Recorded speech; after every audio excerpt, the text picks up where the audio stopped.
think anytime that we are talking about affirming care, we have to understand the history of how we got here and why it's really important. And so when I was kind of going back and just looking at the history, as early back as the 1800s to the 1950s, we saw a lot of institutionalizing and pathologizing of neurodivergent folks, right? So huge medical model dominance in this idea of if you are not exactly like us and can't be like us, you need to be removed from society. And so people were institutionalized, they were labeled with pathologizing disorders or things being inherently wrong with them, which, as you can imagine, is not great for neurodivergent folks.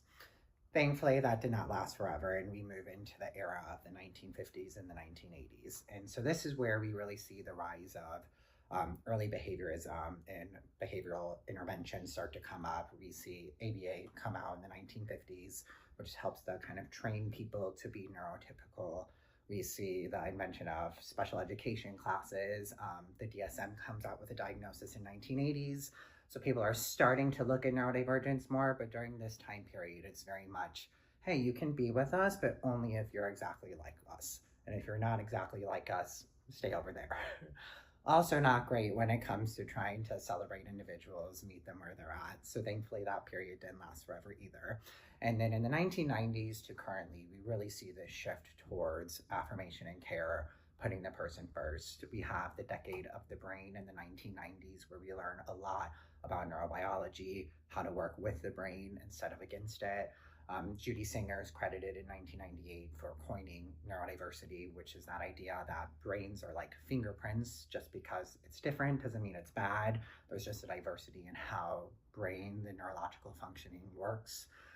We see a push towards strengths-based approaches. We see a social model of disability, which tells us this idea that, hey, if there is a disability, it's because of society and systems that are not set up for us and not this inherent flaw in an individual, And so I think that's kind of the era we're in right now, which is starting to put the person first and centering it around their experience instead of the expectations of society. I think really only in doing that can we help individuals kind of build their own identity and their own path in this world, maybe really centered around their experiences and who they are. I kind of hope to see this field move towards similar. I always draw comparisons to queer affirming care, right? We look at this idea of like, if you were a gay man back then, you're ostracized, you're jailed, you're put to the side. We then start to see like, hey, it's okay if you are who you are, but like do it in private, or do conversion therapy to try and be straight, even though we know it's a biological thing, so that doesn't work. And then we saw a huge shift in how society viewed the concepts of marriage, of relationships, of sexuality, of gender identity, and society making that change. And I think that is where I hope we continue to move towards neurodivergence, is that as much as we do this work on a micro level, we really need society on a macro level to start to shift, to embrace, to be willing to be uncomfortable, to change. I can make the argument too that even the label of a disorder on something that is a natural variation has, negative effects on individuals and how they perceive their sense of self. But I think that's another battle for down the line.